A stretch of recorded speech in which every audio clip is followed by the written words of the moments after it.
Good evening, I'm Chris Schetter, and this is Endgame.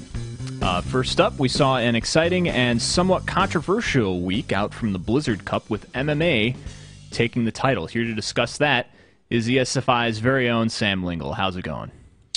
Pretty good, Chris. Thanks for having me on. All right, a lot happened, but we'll start with the group stage. What was the most important stuff to take away from there? Well, I think that the thing most people will be remembering are Nano's antics in that pro brush against Nesty, but there were another of important stories that came out of the group. So one that I liked was Stefano actually stood up to some of the Koreans. A lot of people were expecting him to get destroyed because it seems like his style has kind of been figured out since he won IPL 3, but he won 2 matches and he lost 2 other close ones. So that was a pretty good showing from him. There's a few other surprises in the groups too, like Hero pretty much got destroyed, which is kind of surprising since he just won DreamHack and went to the finals in Nassel, but I think it kind of shows that he still hasn't gotten over his nerve issues, and on GSL stage that comes out a lot more than it does in some of the foreign events, even though, you know, DreamHack is obviously a massive tournament. I've always been a Polt fan, so I liked it when he played well and advanced out of the group. He was the only person who took a map off of MMA the whole tournament other than Dong Regu in the finals. So that was a good showing from him. And against MVP, he played pretty well, even though he lost the series 3-1. And one of those games, the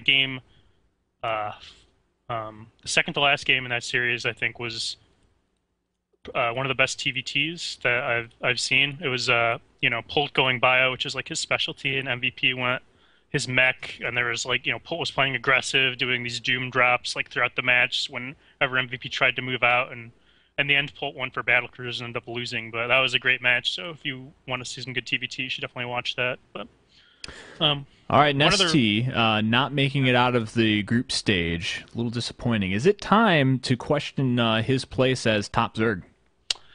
I would definitely say that it's time. I mean, I've sort of been feeling like that for a while since Nesty hasn't done too well in tournaments, and a lot of that's in GSL. Some of that's just because he keeps running into MVP, and MVP obviously has his number. But recently we've seen his results slip elsewhere, like at MLG Providence, where he played poorly. He lost to HeyPro, lost to Nanoa twice. So I mean, I think I'd put Leenock and Dong Regu above Nesty right now. One of the things with Nesty's play, like at the Blizzard Cup, which is that, I mean, it's not like just that he's losing, it's like the way he's losing. It's like, his strength has always been his decision making, right? But he's lost these games in straight up games where he just ends up making some mistake or something, which is just, the opposite of what we've come to expect from him. So I mean, if he loses that, it's like, what's left for him as a player? Like, he doesn't have any other strengths to fall back on. So we'll have to see if he, pulls it back together next season. But right now, I'm not sure he's going to be able to do it. All right, by and far, the most controversial point of the entire week, it blew up into many threads and lots of kibitzing on this. The pro brush from Nanoa in the group stage and the subsequent fallout. We've got people not wanting to talk about it around MLG, etc. Lots of folks angry about it, and it seemed to highlight a very strong cultural difference between the Western scene and the Korean scene. You want to elaborate a little bit on that? Well, I don't know if people didn't want to talk about it at MLG. I think some of the people wanted to talk about it, but other people at MLG prevented them to. Because I remember when Patrick Chobupi and O'Neill was talking about it on SC Center, they ended up cutting the commercial when he was about to give his piece. Yeah. So MLG kind of wanted to preserve their relationship with GSL there, I think, since Nanoa, it's plastered all over MLG's site that Nanoa won a Code S seed, which GSL is now taking away because he acted unprofessionally and pro brushed Nesty in this game, basically throwing the match completely in a meaningless game. So MLG was trying to protect their partner there, but they ended up throwing GSL under the bus because of the community reaction anyway. And they said it was basically GSL's prerogative to decide that MLG Providence wasn't actually awarding a Code S seed, so Nano actually didn't win one, even though as I said before, that's plastered over MLG's site. So that made a lot of people angry, and the whole Nano actually doing it made a lot of people angry. But I think in the West, a lot of people were angry at him, and they don't condone it. I don't condone it, but I don't think it was that big of a deal that he did this. I mean, like it was a meaningless game, right? It was like he was frustrated. The game didn't matter, so why would he try and play a regular game or show off some strategy or something that he wants to save for the next time he plays Nesty. Is there really any difference if he just four gates or something, or does some bad carrier strat like MC did against Gu? I mean, man, I guess that would have been a best case scenario, since if he wins with carriers, he's a legend, and if he loses, it's because he was using carriers. But I think that the whole thing highlights a bit of a cultural difference, because I think in a Western league, like if Nano did this, it wouldn't be a big deal at all. I mean, people would be angry at him, but he wouldn't get punished from the league, even especially when there's not a rule that he broke. Sure. But in Korea, like they see it differently. It's much more of an issue. Like there's more of a focus placed on being professional, I guess, in terms of being a pro gamer. And I think that GSL doesn't really worry about this as an issue. They don't have like a code of conduct that these players are forced to follow. And part of that's because if a Korean player did this, the Korean team would be the one punishing them.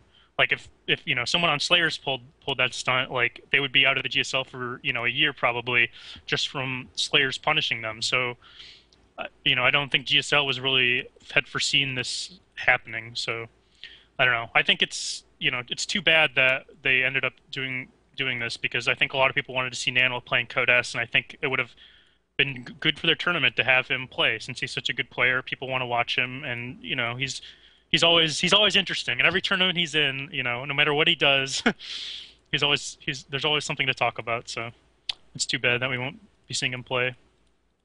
All right, let's get into the finals a bit. MMA jumping out to a 3-0 lead early on in that series. How was he able to do that? I mean, he played well, but I think a lot of it had to do with Dongregu's mistakes, actually. Like, the first game, Dongregu came out with a roach bust. MMA likes to do these against Zerg. He likes to do these 3CC builds where he goes, for a lot of economy really early. And DRG was punishing it, and his roach bust basically won him the game. But MMA had gone Banshees, and DRG scouted the Banshees, but he didn't actually get any detection early enough. So the Banshees basically rolled him over in the counterattack, which is a pretty inexplicable mistake. I mean, he saw the Banshees in the initial fight, like he had plenty of time to prepare, but instead he only built anti-air and not detection, so that was a huge mistake. And then in Game 3, he also just got completely decimated, so, I mean, that was pretty disappointing to see. Game 2 was close, but DRG said before the series that he had struggled against MMA in the long game, since MMA basically got this, an economic advantage early, and then would basically control the map with drops and all the other tools Terran has, so that one a bit is expected. But Game 3 is the disappointing one, since it was basically just normal Hellion pressure, and that alone killed DRG, so I mean, at that point it seemed like, almost any player would be dead. But he wasn't. DRG coming back in the following rounds to force a Game 7. How was he able to do that? It was impressive. I mean, he showed off a number of great builds, and he obviously has the mentality to be a champion, even if he wasn't this time. I mean, we've seen that before from him in the team league, where his team's down to the last man, they need 3 or 4 kills, and he comes in as the ace and he closes out the series, even though if he loses one match, it's over. So when I was watching this live, like I definitely thought that if anyone could break the GSL final curse, since most finals have been 4-0, 4-1, it would be Dongregu, and he didn't disappoint at all. I mean, like, some of the builds he showed, he did some aggressive builds that weren't the normal roach bust that he did, and he did some Ultralisk style, getting quick Ultralisk instead of Brood Lords off of Hive, and just some really creative things that really caught MMA off guard, and it was great to watch. They're all good matches. And that set up Game 7. Where does this sit in the pantheon of great StarCraft 2 matches to this point? I mean, I would say if you have to watch one map of StarCraft 2 for this whole year, it should be Game 7 of this series, Dongregu versus MMA Blizzard Cup Finals. So, I mean, everything was on the line. It's the last match of the series, the last championship. Dongregu wants his first GSL Cup. MMA wants his second one. It was, and the match itself was amazing. Like, both players, I mean, I think Dongregu might have benefited from doing an early Roach Bust again on Shakuris, since he beat MMA with a Roach Bust on Shakuris at MLG Providence, but they both decided to go macro game. I mean, it's the final game of the series. You want to play like your best game and show off your skill in the final. And I mean, it was amazing. Like, MMA basically abused Shakuris with mech, placing tanks on the high ground, pressuring Dong Regu's like fourth and fifth bases really hard. Dong Regu was struggling the whole game to fight back, but he fought back plenty of times, and it went really back and forth. Dong Regu would end up pushing MMA back to his base. MMA would come back and push back, and then at the end, when Dong Regu had almost run out of steam completely, his push pushed all the way into MMA's main base. He took out half of MMA's production structures before he finally ran out of steam, and MMA won. So it was, I mean, it was the best match ever. So you should just go watch it. Like, I mean, I don't even know why I'm talking about what happened. Just go I watch can't do it. Justice. MMA for that win took home the best player award. Is he the best now? I wouldn't put MMA as the best. He's in the conversation now with like the Elite Three, which is basically MVP, MC, and Nesty. Like MMA with that win, he actually moved up to fourth overall in prize money winnings for the whole year, or for the whole of StarCraft 2, behind those three. So that shows that he's right up there. But MVP is the one who's been winning. He won WCG recently. He lost. Obviously, he lost to MMA in this tournament. He lost to GSL Finals to MMA last GSL. So MMA kind of has his number, but I don't think that you can say MMA is better than MVP overall in all matchups. Although right now it's definitely a question. I mean, MMA probably has the best TVZ in the world, which you can see after he just beat DRG. MMA's TVT is maybe not the best, but he's beat MVP the last two times they faced, even though he's used a lot of cheesy builds. So that he's definitely up there, and he could be the best player. He also, I think, took the most improved player award for Terran, so that just shows like how he's regarded. He's still basically improving throughout the season. So if he keeps improving next year, then he might end up being the best. Here's a bit of an editorial comment for you. Based on the sort of unorthodox approach that the Blizzard Cup is formed, should it really count as a GSL tournament? This is an argument a lot of people are having. Like, it's basically, it's like an all-star event, so there's only 10 players in it. So that's not necessarily as tough as winning, a major GSL tournament where there's, 60 plus amazing players all trying to win the same championship. But the thing is, like, this was the 10 best players of the year. Like, all of these players were champions already. They'd already all won a major tournament. They'd all, accomplished something. And while in GSL you have, these good players who maybe aren't the greatest, but they're, doing these cheese builds and knocking the best players out and stuff sometimes. You don't have that at this tournament. I mean, everyone, a lot of people are doing cheese builds, like MMA especially, probably because I think he has like a coaching advantage a little bit, but they were using cheese builds to knock each other out and stuff, but these were like the champions. These are the best players, and GSL billed it as basically a GSL event. Like Artosis was talking about Dong Regu winning a GSL possibly for the first time, like a real event, because Dong Regu was in the Arena of Legends finals, which is another all-star tournament, but that was online, so that didn't really count. So I think this is definitely a major championship, and I think the quality of play showcased, especially in the final series, gives credence to that belief. So I think that it'll be considered as up there. All right, to round things out with you here tonight, I want to talk a little bit about your rock paper shotgun column that you're writing. Just tell us a little bit about what's your intention and what you're planning to accomplish with that. So I started writing a esports related column on Rock Paper Shotgun, which is one of the biggest general gaming blogs on the web. And the first two stories I did, I basically have been just covering tournaments. I think I want to try and expand the format a little and do a little more like recap stuff, maybe link to some other content more, but basically just doing a story from each of the past few events. So I did DreamHack and MLG Providence, and I focused on Nano and Lenak, who were the finalists at MLG Providence, and Puma and Hero were the finalists at DreamHack. So I wanted to basically bring a human element to esports. So I talked about, their struggles getting to the finals and what it means for them to win these tournaments and things like that, instead of just basically hyping up the event like a lot of people have done in the past when they talk, write for a general gaming audience. So this past week I did Nassel. It was Puma and Hero again, and I already talked about them.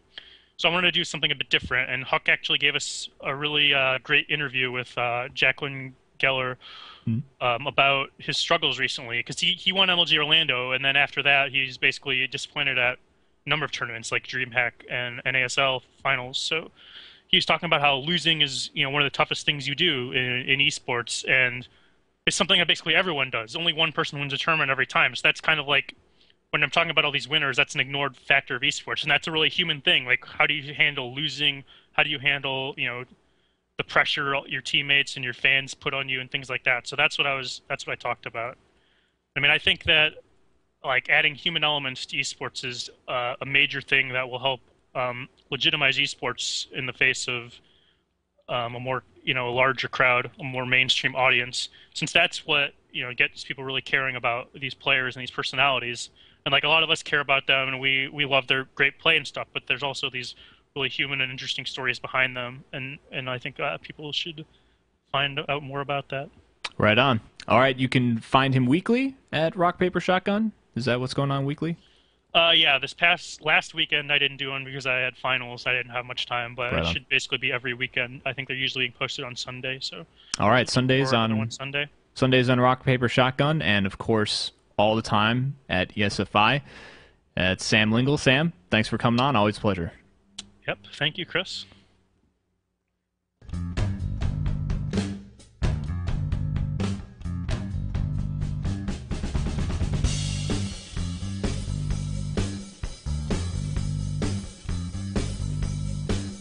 All right, to talk a little bit about recent happenings in GSL and the up-downs that are going on there, I'm joined by ESFI writer Wizard. What's going on? Hey guys, how's it going?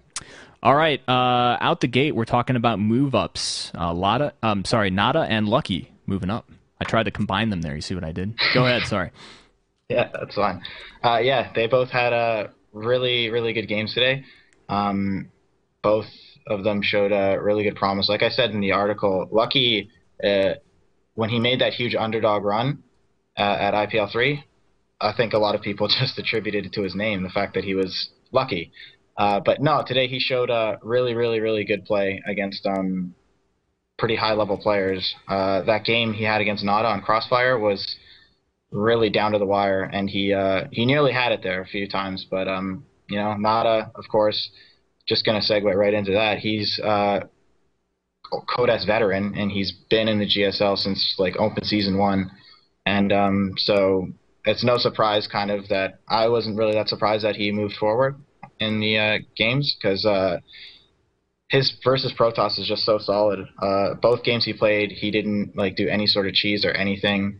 Huck surprised him with some 3-gate pressure on Antigua Shipyard, and he just like held it like so well, and managed to just drop all over the place on that map, which kind of didn't work to his advantage, but he managed to take the game off Huck, and it was pretty exciting actually.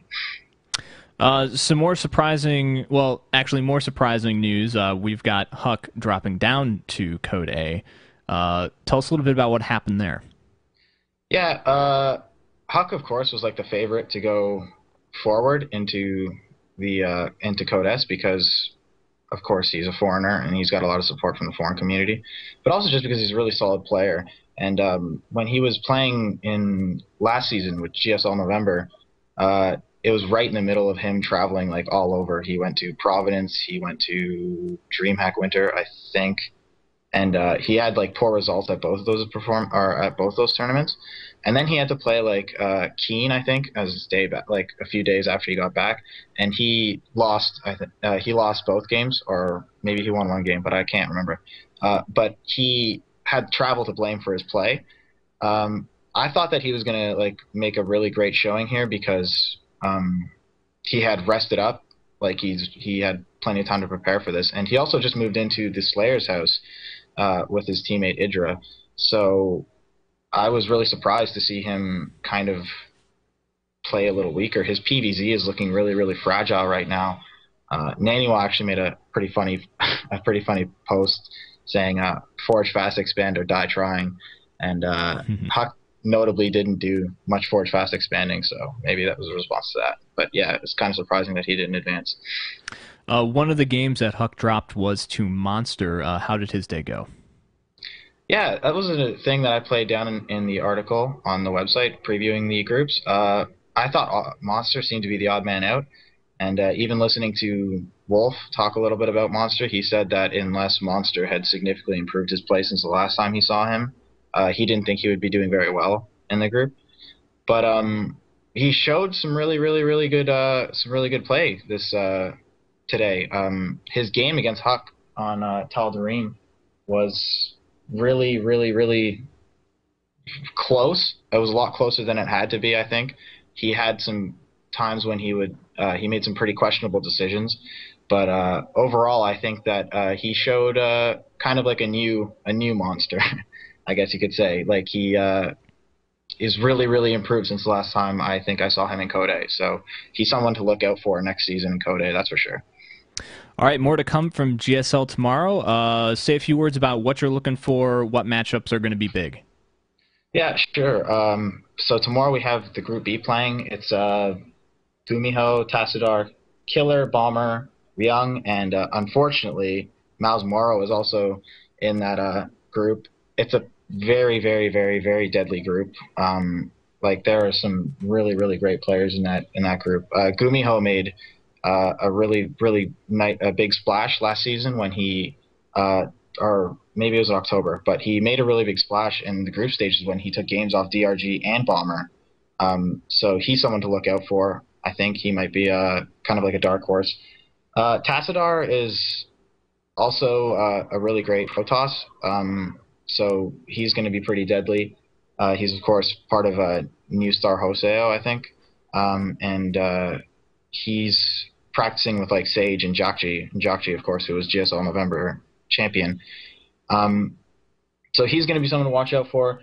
Killer, another Code S staple, kind of like Nada. He's always been around in Code S, and he's just kind of like chilling in the background. He's not really, had really great performances, but he's just such a solid player.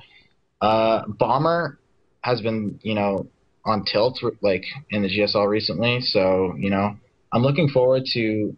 I have to say, Morrow is the biggest thing I'm looking forward to tomorrow. Not only because he's a foreigner, but because to see if he's improved enough that he doesn't just completely fail. I guess would be a blunt way of putting it. He's only been in Korea for about a month, and the people in his group are like not anybody to mess around with. So it's going to be interesting. I definitely keep an eye on any of his games. I would keep an eye on any of Bomber's games because he has like such immense potential, but he never seems to be able to show it in the GSL. Anytime he gets in that booth, man, it's just I don't know what happens to him.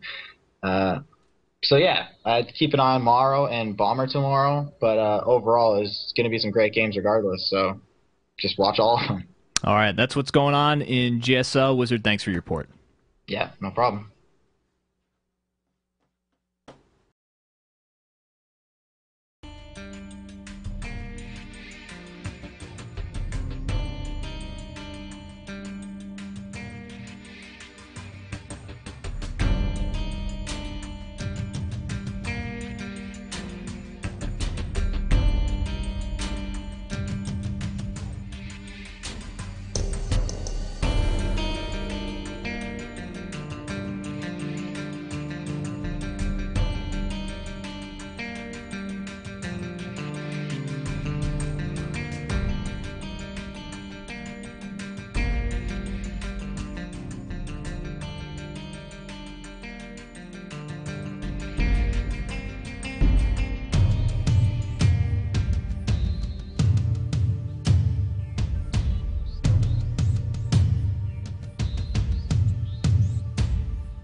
Okay, I'm joined now on Endgame by our featured interviewee. He's mostly known as Diamond around the scene. This is Pat Soulliere. Thanks for joining me. How's it going, Chris? Pretty well. How are you doing? Doing real good. Just checking out all the news that happened while I was asleep. That's the thing I love about StarCraft. There's always so much going on. Right on, right on. Before we get into the whole gaming thing, I want to just get a little bit of background on you. Your Skype says you're in Michigan. Yes, sir. How do you like it there? It's cold. Very cold.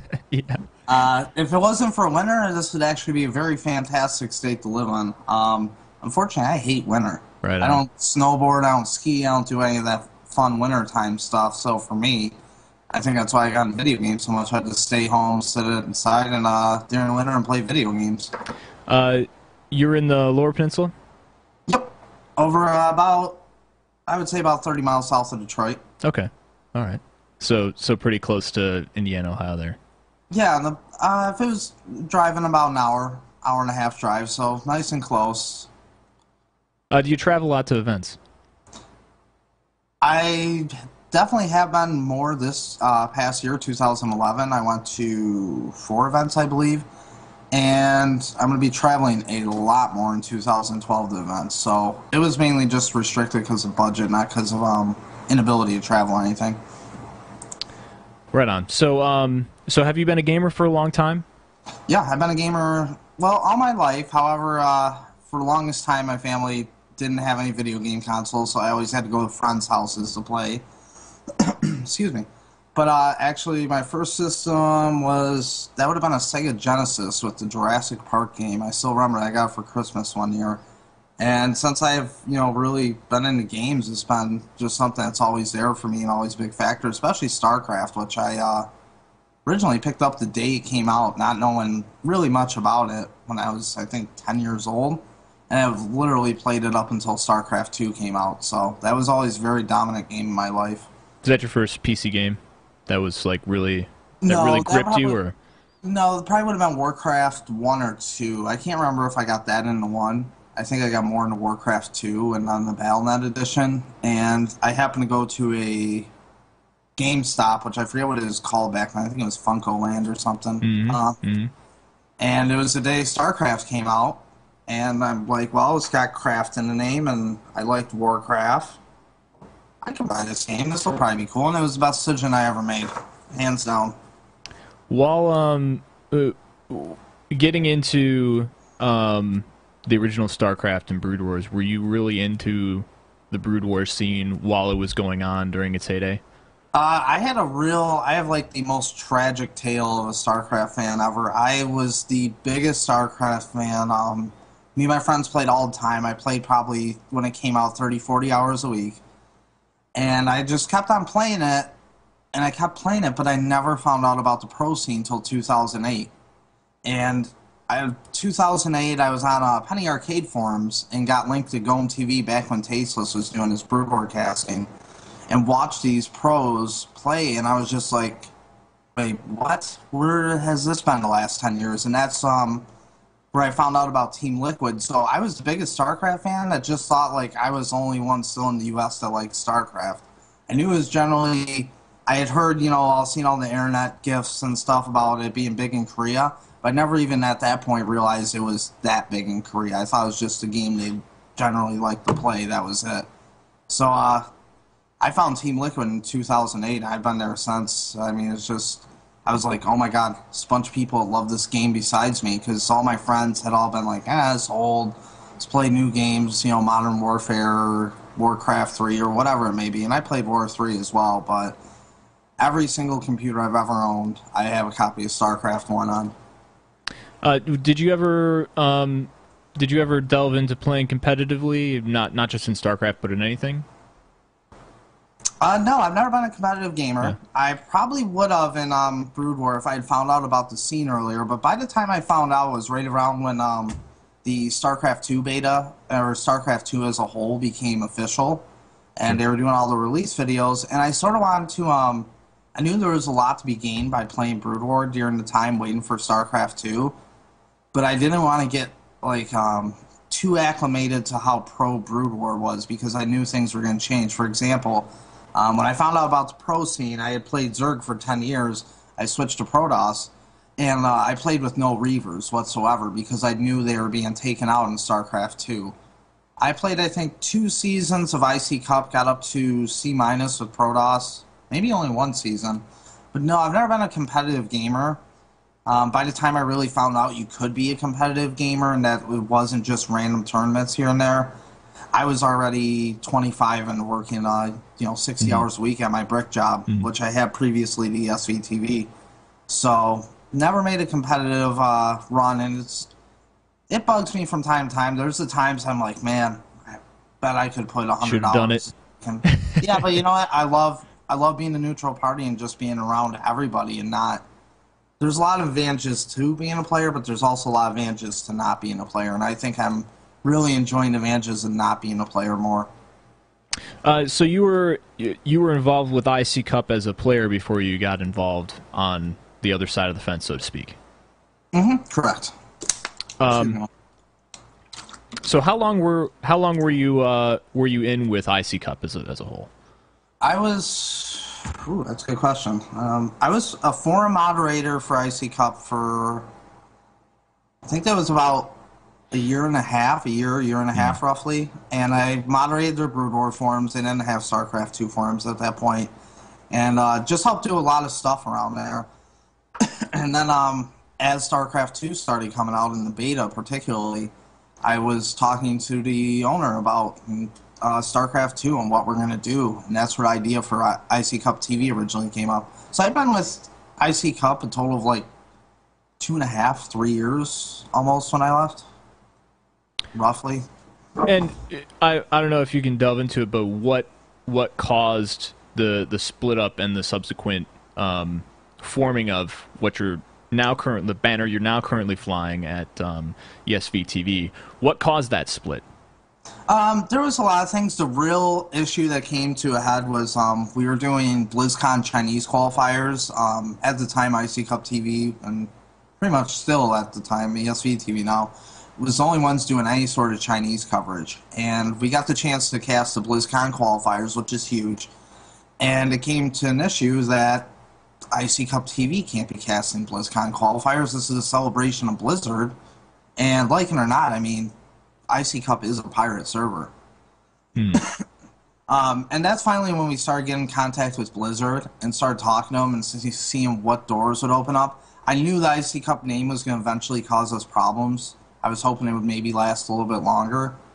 And really, it was just we needed developer support. I mean, when I was with IC Cup TV, I think I talked to Blizzard like once, and that was with hundreds of attempts of reaching out.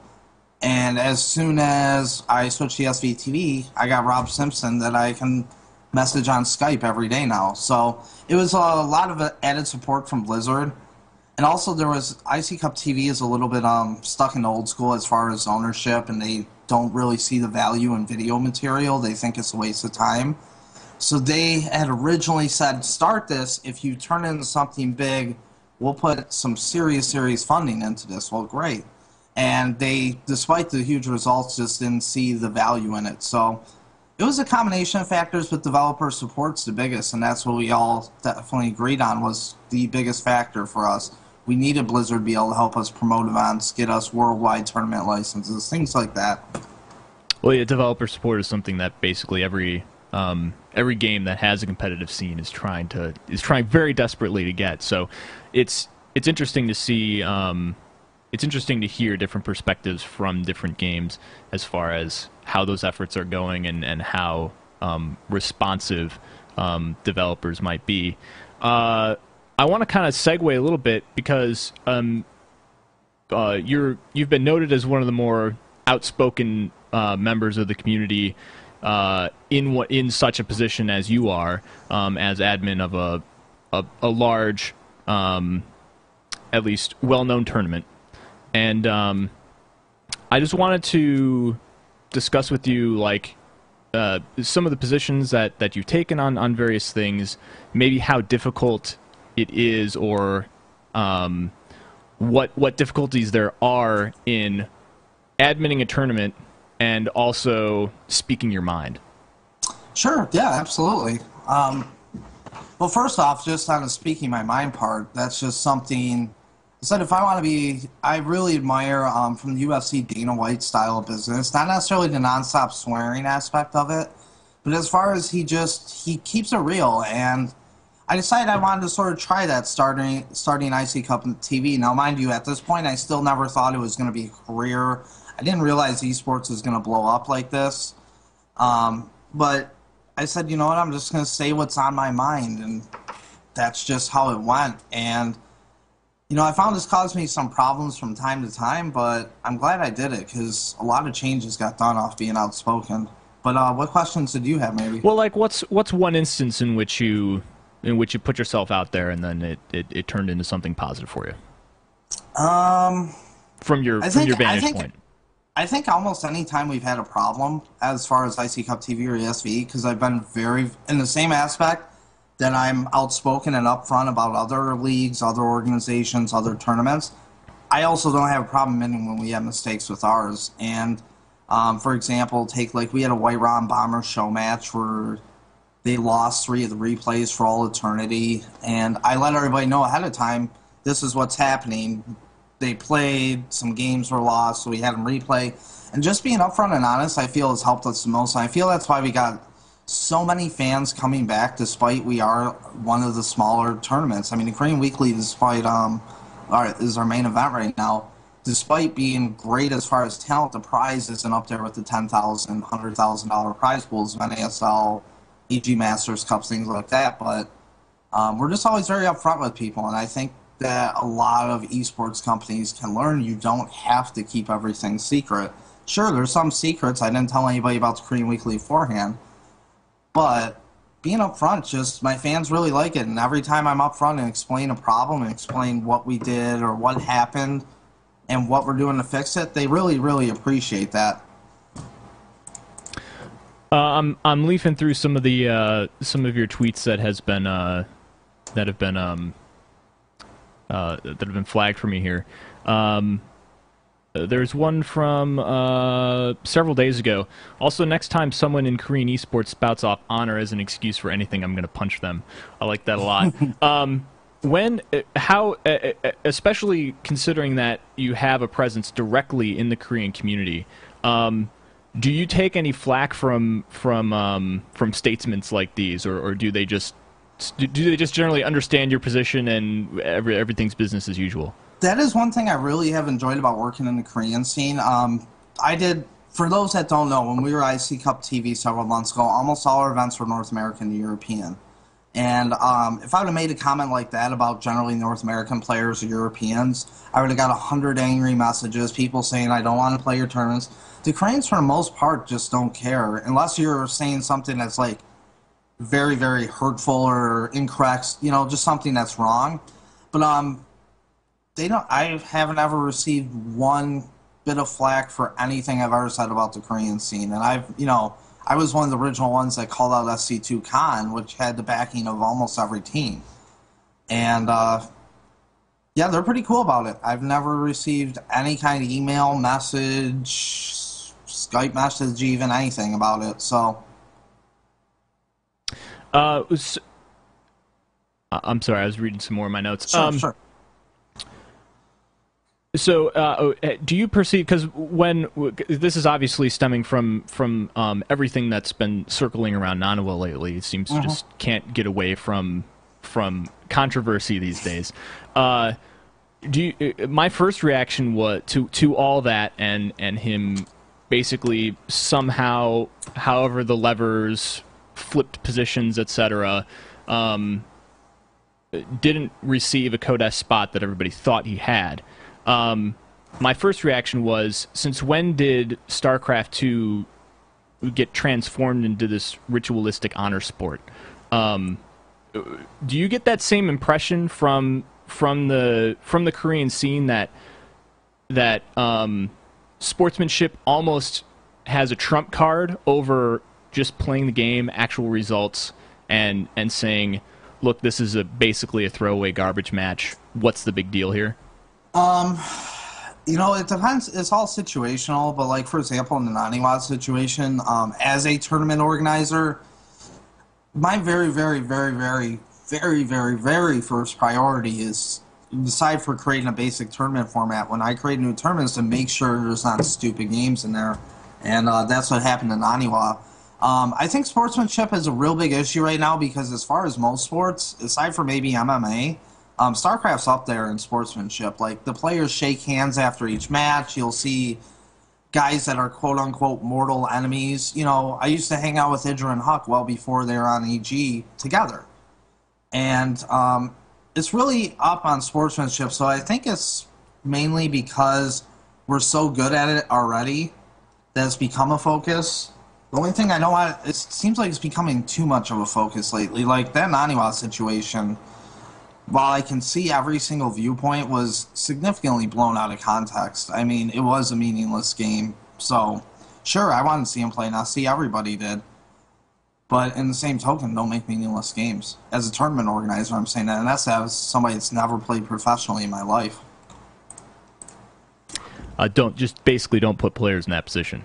Yeah, it's just if you know, when the Coca Beyond incident happened, and again, for those that don't know, there was on ESV TV during the Korean Weekly a incident where Beyond asked Coca to leave games that he had won and basically fix the match in public chat, which was really stupid. I was asking a couple of my, you know, there's a couple people I go to in this industry when I got a question, when I'm like, what do you think I should do about this, to hear other opinions? And when that popped up, I asked them, and I said, one of my friends, I said, what would you do? And he goes, honestly, I can't really, I'm sort of involved in Korean scene now, can't give too much advice. But I do want to say, as long as you have a format that allows it, this will happen. With regards, and we were talking about a Code A slot and match fixing, but it's the same thing with meaningless games on GSL.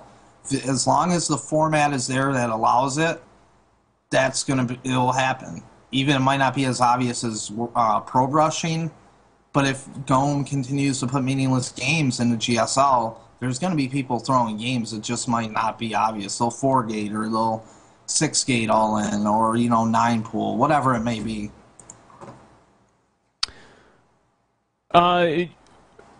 Let's talk about formats a little bit. Specifically, I guess you use a lot of custom maps in your tournaments. Where do these come from? What was the idea to rely heavily on? Because they're not just like small tweaks of existing standard maps, right? They're just completely new. What's the reasoning behind that, and how has it worked or not worked, and some challenges in that? With custom maps, I have a personal interest in maps, and a lot of people, this is something that's going to be actually great to clear up. A lot of people believe I only complain and whine about how bad maps are and that we need to use custom maps because I am the owner of ESV mapmaking team. When actually in Brood War, it was one of my biggest fascinations. I used to actually work with Artosis on a daily basis of adding information to Liquipedia for Brood War maps. And as far as adding which builds work good, for example, on a map called Neo Medusa, in a Protoss vs. Terran, 10-15 gate was very, very strong, and that was a very rare build that needed specific map features to work. And I worked on putting information like that into Liquipedia. I've always been fascinated with maps, so putting them into my tournaments was only sort of natural. And once we picked up the ESV mapmaking team, originally the IC Cup mapmaking team, that was just perfect fit, promote our own products. I mean, it's also a little level of control, too. You control the product. You've got an ESV map with ESV loading screens on an ESV screen with ESV overlays. It's all the way through and through a good idea. Plus, I just know I saw what maps did for Brood War, and I know it'll happen again in StarCraft 2, and it's already happened. So I don't have a problem being the guy that goes out there and puts my neck on the line to make change work. I just love maps. I've seen the whole game of Brood War balanced around them. I know when I found out about the pro scene, that was my single biggest fascination, because I've been playing maps like Lost Temple and my old favorite, Sherwood Forest, which was awful. I've been playing those for 10 years. When I found about the pro maps that I'd never played, like, that was just such a fascinating thing to me, and for some reason it just carried through to StarCraft 2. As far as the downfalls, you know, when we were the first to use them in the beta in early retail, we lost a lot of players playing our events on the North American side like that. For example, Huck was at the time, very, very against custom maps, and we were doing a lot of Brood War reports as well. It's just a lot of player complaining, but luckily now the situation has gotten where, or at least the Koreans don't complain. They actually really enjoy the maps, which is the biggest misconception. A lot of our viewers think the Koreans just play on the maps once for their game and that's it. A lot of these guys practice the maps now. They give us feedback. They really like the new maps. They've seen it in Brood War 2. They've seen that the difference it makes. And they've also seen Steps of War. So you have player buy-in and making sure that the new stuff that comes up is well-balanced, playable, creates interesting matches. Correct. It's a little bit of judgment, too. And most of it goes to me. I'm tournament admin. I make the final call. And so far, I've been pretty spot on. I spotted test bug success a lot before it came out. I put Cloud Kingdom in several weeks ago. But I always do I have a group of about 8 Koreans that are really, really friendly to the map cause. Of course, one's Teja. And I'll say, look at this map. What do you think? Before I put it in the circuit. And I mean, it's very basic form of that, but... And they'll tell me what they like or don't like about it. For example, that's how I found out both Leenock and OGS to STC really, really like Sandstorm and Mist AE.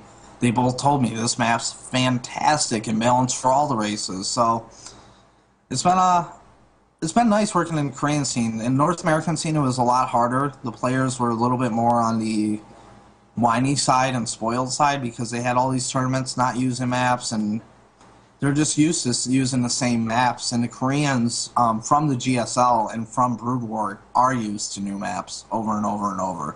So I think I've had one Korean complain one time about maps, and that was the guy that also told me that Protoss can't lose on test bugs. So I'm like, you didn't actually play that map at all, did you? What interest are you getting, if any, from other leagues and organizations and even Blizzard in the work that you're doing with maps? It's been a real slow progress. MLG was one of the first to recognize and obviously put test bug in. And that was something we had started initiating as far back as MLG DC the year before. It's been a real uphill battle, though. There's a twofold problem. One, that the GSL will only use maps made by formerly the Prime map makers. Now they're called Team Crux. For reasons that are well beyond me. Gisato is the map planner, I believe his title is, for the GSL, and he's also a caster. And I contacted him several times about getting our maps in, and they had told me it's because they only want to deal with Koreans. Well, we have a Korean translator on staff that lives in Korea. I mean, he's 100% Korean. So I followed it up with a Korean. This is actually all on Twitter. I followed it up with a Korean tweet and said, hey, that's no problem. You can email me in Korean. I'll email you back in Korean. And just never got a reply. GSL really sets the map pool for the rest of the world. And they're allowing this one map team monopoly because they won a contest 15 months ago, I believe the contest was, for Gisato stuff.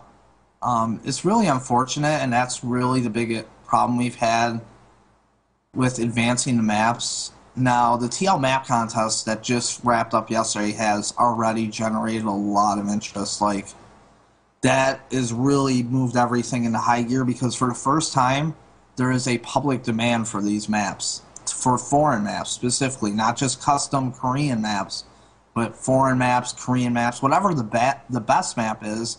And the Koreans didn't even make top 7 in TL map contest. So that's getting good results. I know MLG's Ryan Moore, who is one of their main tournament organizers and sets the maps, sent me a tweet yesterday, message received loud and clear, because he was getting tweeted so much about using the TL map contest maps.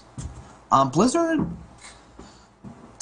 it's obvious they're starting to change their mind on it. I mean, for the longest time, it was no secret. They did not want those in. They felt it would ruin the lower levels.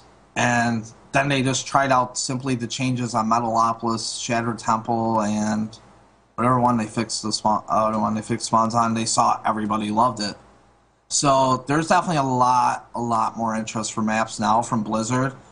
The problem is going to be getting them to move a little bit quicker, because with this TL map contest, by the time maps could possibly even hit ladder, they're going to be almost 5 months old, which is really, really old for a map. So I'm sort of disappointed with that, but it's a step in the right direction. I wanted to touch quickly on more specifically how you're able to interface so directly with the Korean scene. Do you know Korean? No, not at all. Actually, first of all, luckily there is part of Korean schooling system is 6 years of English. Okay. The more surprising part is in 6 years of English, very few Koreans learn more than a couple basic words. I do have a translator available that lives in Korea. But for most part, it's very simple words. If you've ever seen Huck talk to Korean on a stream, it's very similar. It's actually how I learned to communicate a little bit better. And they're just very friendly people, are willing to try and speak English to make communication work. Also, Google Translate is awesome. Sure. I was just curious. Are there any specific challenges that you've and kind of lessons learned in interfacing directly with the Korean scene that you might be able to share with people that are maybe just trying to reach out? Yeah, the first, if you're ever, for anybody trying to get into the Korean scene, oh, excuse me, one moment real quick. Sure.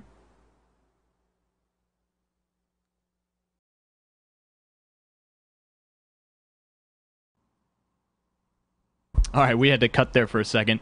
Had a small disturbance. But in any case, that's all sorted. We were just discussing a little bit for those that are looking to reach out to the Korean scene and interface with the Korean scene more directly. Do you have any lessons learned, things that you might be able to share about your experience working with them?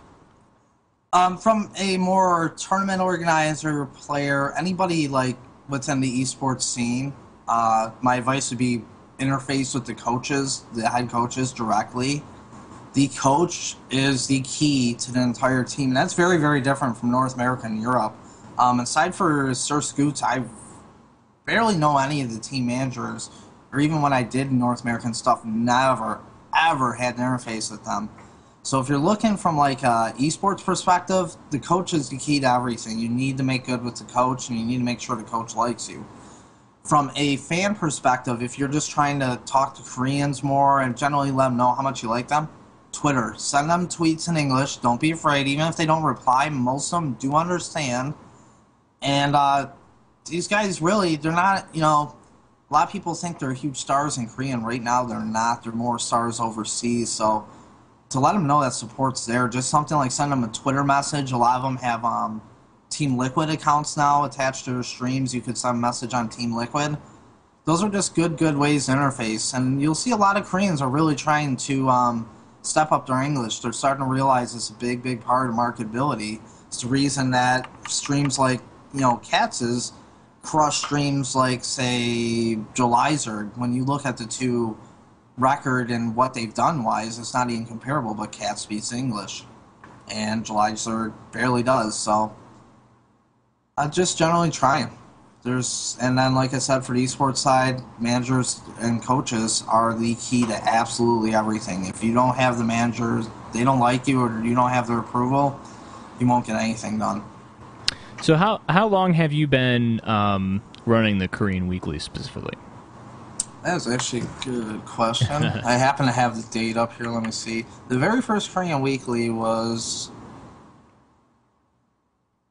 June 15th, so it would have been a couple weeks for that. Now, I did spend about 3 months before the Korean Weekly started, 4 months, I believe, actually, planning it out and getting ready and getting a hold of all the coaches and that type of thing. So you've been at it for nearly a year, I guess. Yeah, basically a year would be the correct... wow, can't believe it's been that long already. I didn't even realize that. So all the groundwork, you said you were working for 4 months before you were actually able to put on the first tournament, the first edition of this. What all were you doing in those 4 months? The first part was sponsors and getting a sponsor behind it and getting them behind the idea. And we ended up getting Nation Voice at the time, and they're a great company. They don't sponsor it anymore because they're adding a whole bunch of stuff, and they didn't have the funding for it. But they were absolutely great company to work with. They got it off the ground. I sort of had to do a pilot episode with them, and actually 2 parts pilot episode. The first one was a tournament called the IMS Invitational, and probably not many people remember. It's real old school, and it was an internal Startail tournament on all IC Cup maps, which are now ESV maps. And that was sort of a proof of concept. And then we did a show match between White Raw and Bomber as like another proof of concept, I guess. So those, even though they weren't Korean Weekly events, actually both directly led to the Korean Weekly and were very influential. And then after that, it was getting all the contacts and getting the framework laid out. Luckily, GOM TV was a big help, and once I started talking to Mr. Che, he helped speed that up. I think I probably would have spent at least another month or 2 if it hadn't been for Mr. Che before I got this started. And also getting GOM TV's final approval on everything, because they do the licensing in Korea, it's not Blizzard. And they want to make sure you're going to do things right. They don't want a bunch of just, small, shady organizations running around doing whatever they want. So we had to show them we're real and show them that we're here to do this and we're here to do this right. So delaying the framework and getting in contact with all the coaches probably took 2 months in itself, and the sponsors easily took 2 months. So just a lot of logistics and endless emails. Well, I know for a lot of people that have never tried to set up a tournament before, have never been on the admin side of a tournament, I think it's easy to gloss over all of the work that goes in before you even say a word, basically, to the larger community that, hey, we're doing this. By the way, I've been working on this for half a year, but you're just seeing it now, and yeah, it's just interesting that process. Yeah, there's a lot of and something I forgot to mention originally, a lot of stuff people don't see and they don't understand why these tournaments might have took so long to set up. Like, we wrote a rule book and we had to get it translated to both English, Korean, and we did have one in Chinese, but it's outdated. And that rule book is like 10 pages, and we made sure it covered format, it covered days. Because when we brought the weekly to Korea, there had never been a weekly tournament before. There was nothing like this. The Koreans were, besides for Sella, who had a lot of interfacing with the North American scene, they had no clue what was going on. They didn't get how the brackets worked, even though it was just single elimination. They kept thinking it'd be across multiple days. We had players leave midway through the tournament because they thought they were done for the day. So there's just a lot of stuff that a lot of fans will never see, and that's why you gotta give these tournaments a little more credit, because there is so much going on you don't see. In almost any tournament that comes about, unless it's like a $25 one-time tournament, most of the time it took months to set up. Months to set up. You have a partnership worked out with GSL regarding Code? We do not currently, no. Actually, that is being discussed for 2012. Okay. Right now, nothing's for sure, but we are strongly considering not actually even going after a Code slot anymore. And the Coca Beyond incident was the 800-pound gorilla in the room. As far as that, where we realized, as long as there's this Code A slot in the line, short of taking the whole format apart and starting from scratch to separate Code A and Code S players from the rest, we're going to have this problem pop up repeatedly. And the format itself, one of my favorite statements I like to tell people about the Korean Weekly is it predicts success in the GSL, or even abroad. I mean, if you look at the Korean Weekly winners, Puma, JYP's done very well, Puzzle, Teja. It picks a lot of these guys, they come from the Korean Weekly, and that's where they first make their name. So to change the format seemed a little bit drastic to me. Now, it's not to say we won't have a Code A slot or not. Where both sides are weighing the option, both GOM TV and us, I'm going to be looking at possibly seeing if more foreigner events are interested in invites from the Weekly. To me, I think that would add a lot more value to the Koreans. Where, say, if it was to DreamHack, there might only be 2 Koreans going as is. Now, all of a sudden, if another slot's up for anybody, not just, the Dongregus or Nesties, the real popular ones, I think that could add a lot more value than the GSL, only because they have such a regular chance to qualify for GSL with a regular Code B tournament that's only in Korea. We've talked about much of your operation, but the obvious thing that we haven't yet is on the TV side of the operation. Can you tell us a little bit about what's going on there, who you have working on it, and... Sure. So actually a pretty small crew for what I think I think we put out pretty quality product with the Korean Weekly. And we have one production guy right now, and that's he's on Twitter, Stereo DVT, Stereo Deviant. And everything you see on the Korean Weekly as far as the graphics, the GIFs, all that stuff, that all comes from him. And I help him directly come up with styling and stuff, but the guy's absolutely incredible. 4% of it he comes up on his own, and I just help him tweak it, little things like move this a couple inches or change this to a percentage sign, whatever it may be. We have myself, I run the tournament, I do the production on the broadcast, I pretty much handle almost all the behind-the-scenes stuff. And then we have one replay admin, and luckily he knows Japanese enough that he insists he can read Korean, so he gets replays in a timely manner. I don't know how that works out, but it does somehow. And then we have our casters, and that's really it. We're a very, very small operation. We don't have tons of production guys. We don't have, video guys making dedicated videos for us. That's actually been one of my biggest issues, is no intro video for the Korean Weekly, something I want to get.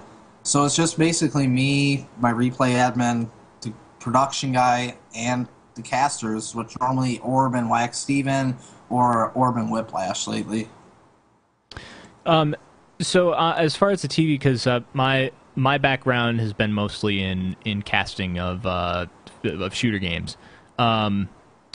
What were you involved in doing the live streaming stuff before the advent of these free streaming sites like Ustream and Justin TV, and what's your experience with that? No, actually, it was something I got into with the creation of IC Cup TV, and it was because those free streaming sites had popped up. I said we could do this. It was our very first broadcast on IC Cup TV way back in the beta. Was an absolute mess, and I mean by those standards back then it was fine because nobody had any standards. Yeah, there was nobody the streaming. Wild West. Yeah, it was horrible quality, low quality streams. You couldn't see any numbers on the screen. You couldn't see most of the units, and people were just thrilled about it. It was I didn't even really like online video at that point. The most I'm very visual learner, but specifically I like reading. So if I go to a website and there was a video and there was a description right below with all the stuff that's in the video but typed out, I would actually not watch the video. Now, since getting in the field, that's definitely changed. I've become a very big user of online video, streaming media, that type of thing. But we never did any of the fun stuff where you got to host your own traffic and all that. Thank God. Yeah. Yeah. Let's see. I think we've covered just about everything. Is there anything I missed that you wanted to speak about? No, I just wanted to... One thing I want to say is congratulations to our ESV map making team for just doing amazing in the Team Liquid map contest. Even though it's not directly related to Korean Weekly, it was great news to get. It was yesterday, and I couldn't be more happy about it. I was pretty much jumping for joy when I found out. All right. I think that's going to about round us out here. Pat, thanks very much. Thank you very much. I'd just like to take a quick minute to say thank you to my sponsors, Twitch TV and SteelSeries. And make sure to check out the Korean Weekly. You can just go www.esvtv.com and it'll take you right to our stream. All right. Thanks very much. My guest this evening has been Pat Soulliere, otherwise known as Diamond from ESV TV. Thanks very much again. And that's going to be our show for this evening on Endgame. Catch you next time.